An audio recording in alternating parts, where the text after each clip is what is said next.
No mai, haere mai. Welcome to the Maxim Institute podcast. My name is Jason, and I'm the Communications Manager at Maxim Institute.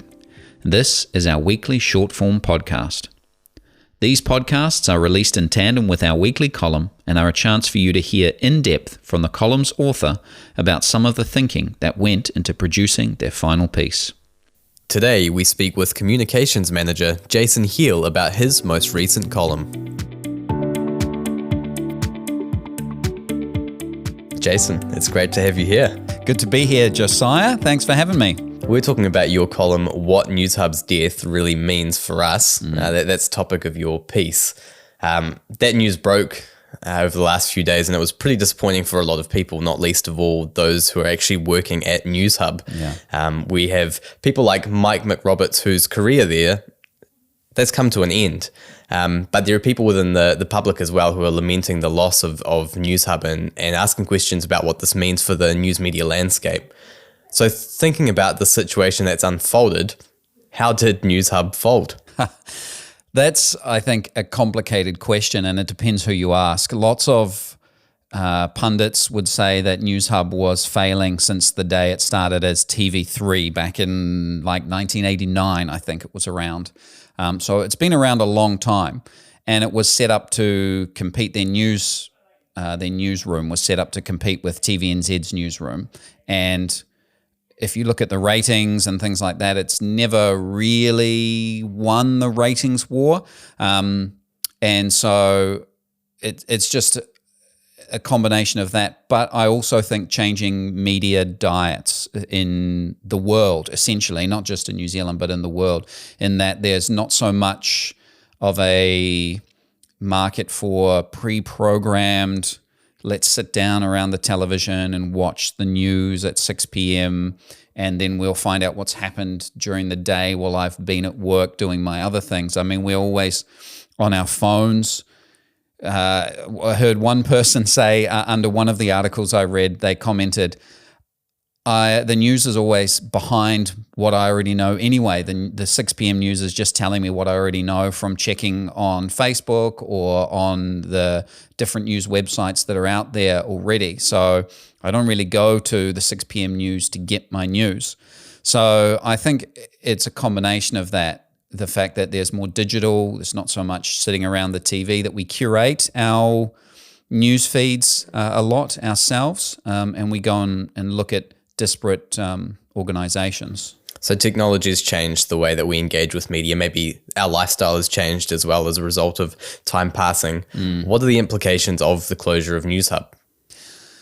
I think that we have one less newsroom in New Zealand, but I think that we actually have, when I went out and had a look at the different platforms that we actually have a lot of news sites in New Zealand.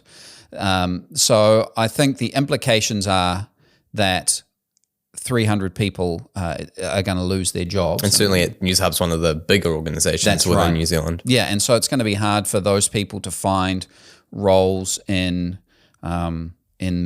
journalism probably as quickly and as easily as they could have. But the other thing is another article said that the New Zealand journalism scene is so small that everyone kind of moves around, and they go around from one newsroom to another newsroom to back. I mean, you think about someone like Tova O'Brien, who was on TV, then went to radio, and now is an opinion columnist and podcaster for another newsroom. So she's moved around quite a bit, and everyone does that, follows that pattern. So I think the implications are that, we'll have one less source of news on the television, but I think the ratings, the amount of people who watched the news on 3 went from 126,000 to 40,000 in 20 years. So those 80,000 people have found other places that they consume their news. What about the loss of shows like the AM show and Ryan Bridges' show that was to replace The Project? Arguably, both the AM show and Ryan Bridges are seen by many as one of the more fair and balanced places that politicians and policy experts and academics can come and debate certain topics. I know certainly for me, Ryan Bridges has this ability to go deeper and to ask the right questions. I mean, surely that is something that we should be lamenting. Yes, we should be lamenting the loss of someone like that being able to do their job, but it's the platform that's the issue. It's not. I don't think it's the talent. I don't think it's the fact that these shows are providing something like, two politicians from opposite sides of the spectrum having a conversation, someone asking them to go a bit deeper. But then you think about the sort of content that we enjoy and we consume. It's kind of podcasts we get. It's like a podcast in the morning, right, that you listen to, and you get two people having a discussion, or you get a good host will do that, no matter what the platform is. So I think that what we should be thinking about is, this is a great package, but how can we get it out in the environment that we're in now to as many different people as we can? And I think it's the issue is not that the news is not going to be shown. The issue is that the eyeballs just aren't on TV anymore. That's the main reason behind its closure. I mean, that's why TV exists. You pay for yourself with the advertisement. So if you don't have people watching, you're not going to sell advertisements. You can't make money. You can't be on air. So I think that's really the issue there. Is these shows are great, but how can we put these shows out there so that they, in a way that's economically sustainable, and that gets more people watching? Because we need more reasonable civic conversation between people who differ in our country, and so it's good for us to see that. But I think if you look at the viewer numbers on those, you'll find that they're not really substantial, like 30,000 people or something like that. So you say that an informed citizenry is important. So why shouldn't the government then step in and bail these companies out? Well, I think you'll find that due to public interest journalism funds and other things like that, there's a low trust from the citizens. Because they're funding that, just by virtue of funding it? Funding, because we know that he who pays the piper calls the tune, right? There's that saying that if you're funding something, then the implication is people do what you want, because if you don't, you'll take the money away. So I think that we have an inherent distrust of government-funded journalism, which is fair enough, because if the government tells you what to say, it tells you what's right and what's true and what you should be thinking and believing, then that's propaganda. It's not journalism. It's not news. It's not reporting. It is. This is what the government wants us to say, and so we're going to say it. So we can't really. And then what happens is government's funding two newsrooms. They're funding the TVNZ newsroom and another newsroom that's supposed to be competing. Is there a warning for us in this then, given our dependency on Warner Brothers, a foreign organization, a foreign enterprise, and how does that shape the way we think about media and the economy moving forward in New Zealand? Yeah, I think there is a warning for us. I think that the warning is that I think in New Zealand we have a tendency to rely on bigger organizations or bigger entities to step in and fix the problem, rather than rolling up our sleeves and going, well, let's just get on with this. It's going to be tough for 18 months, but we're going to work really hard and build this thing. We're going to sacrifice. We may not get as much money as we want up front, but in the long term, we're going to create something that has a legacy. Instead, we go, oh, this is really important, but we need someone to come in and save us. The problem with that is if you bring in, we've already talked about, if you bring in the government, then there's the danger that the government then gets to say whatever it wants because it controls all of the channels. And we saw with the Public Journalism Interest Fund, people actually had to sign an agreement that they were going to cover particular issues in a particular way. Exactly. And if they didn't, they would actually forfeit the money. They would be required to pay that back. So that's an axe over the head of the media, right? Yeah, exactly. And then with foreign companies that come in New Zealand, we have a unique way of looking at the world. We're uniquely positioned at the bottom of the world. And we have a unique history and a unique way of doing things. And when you bring in a foreign company, they have a foreign way of doing things. They have another way of looking at the world. So as an example, I saw an article headlined, "Did Warner Brothers Discovery do everything possible to stop Newshub from closing? Letting it die is not the Kiwi way." And I thought, well, that's a classic example right there, because that multinational corporation worth billions of dollars is not a Kiwi company. So why would they operate in a way that is the Kiwi way? They wouldn't. And that's the danger then, is that we allow other ways of doing and being that are not congruent with our ways, and that actually are opposite of our ways, like just letting something die. We allow that to come in and dictate and control and shape the way that we see the world and the way that we do the world, do things in the world.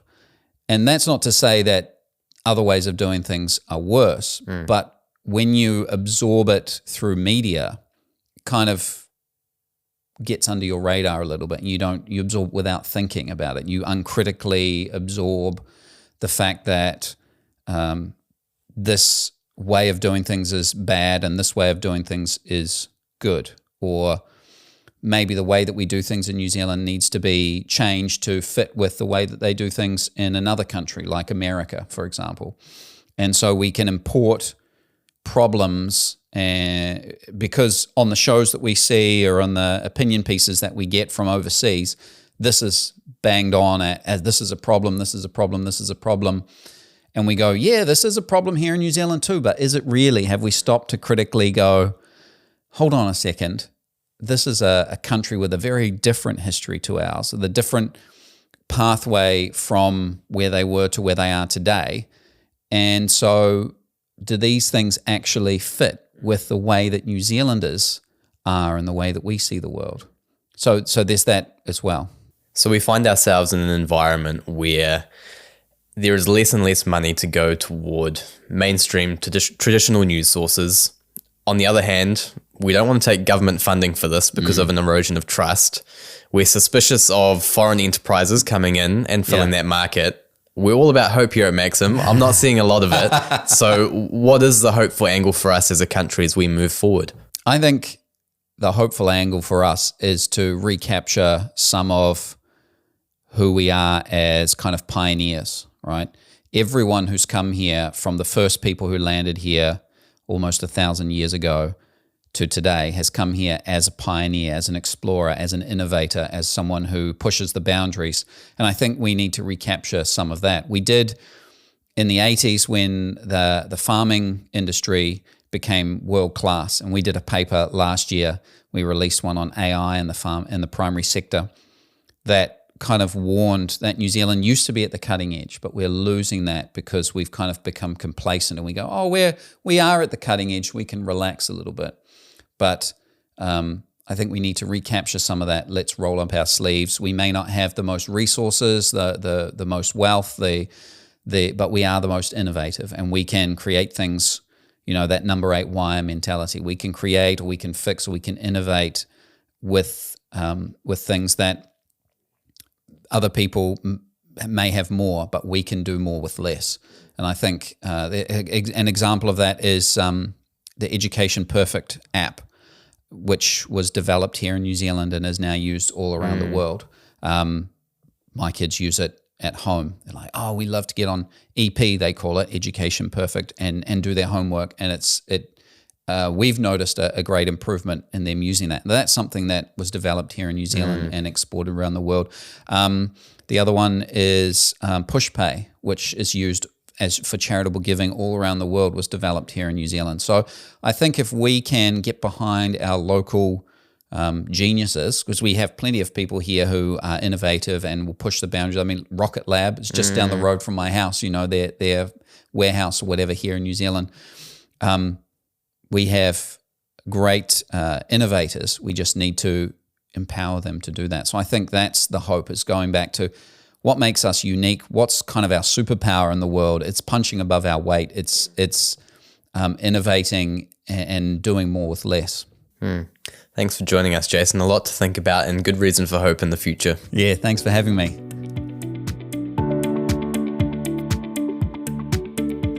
The recent announcement that Newshub will shut down its news broadcasting operations elicits understandable disappointment.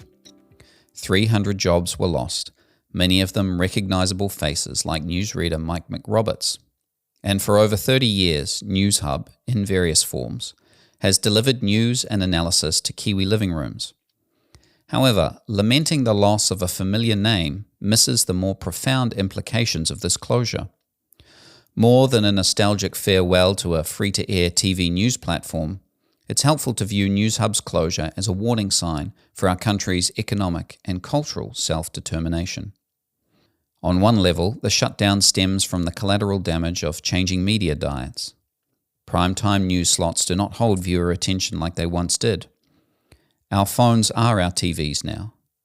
The days of dedicated evening news audiences are fading as on-demand streaming and social media fragment how we consume information. However, the implications stretch far beyond broadcast mortality. Newshub's closure comes in part because TV3 is owned by American entertainment giant Warner Bros. Discovery. National priorities and differences matter less to multinational corporations targeting global digital audiences. Plugging into these worldwide platforms increasingly determines the content and conversations Kiwis see. The wider concern beyond Newshub's demise is who and what fills the void left in local media. Make no mistake, the loss of spaces that spotlight homegrown stories and talent makes it even easier for our unique worldview to get drowned out by louder foreign voices. Global digital giants prioritize reaching the most eyeballs possible, not preserving regional diversity, distinctiveness, or voices. Here's my question. At what point does this pose a risk to our distinctive national identity? Due to YouTube's influence, my daughter now speaks with a slight American accent. When most opinion, news, and entertainment platforms come from beyond our shores, we risk becoming a cultural colony, relying on outsiders to understand ourselves. What do China, America, or any other nation have to teach us about what it means to be Kiwi? However, the transformations in media consumption also allow for new, creative ways to champion local narratives on our own terms. Our country already has many platforms that aren't funded by the government and report on the news, so why not start supporting some of these? The Spin-Off, the New Zealand Herald, News Talk ZB, Stuff, Newsroom, and The Platform are just some. In addition to prioritizing local voices, we can harness our spirit of digital innovation to create new models for spotlighting Kiwi stories. Crucially, boosting our media ecosystem must not come from government intervention. Surveys reveal that as a nation, we harbour understandable skepticism towards state-backed journalism. The end of one TV news outlet need not sound the death knell for homegrown perspectives, but preserving our distinct voice requires embracing new models and making conscious choices to choose local over global. The preservation of our unique culture hangs in the balance. Thanks for listening to the Maxim Institute podcast. If you'd like to hear more from us and keep up with the rest of our research and analysis of politics and policy in New Zealand, you can sign up on the homepage of our website to get our monthly forum email and invitations to future Maxim Institute events. You can search and subscribe to us on Apple Podcasts, Spotify, iHeartRadio, or wherever you get your podcasts. From the team at Maxim, mā te wā, goodbye for now.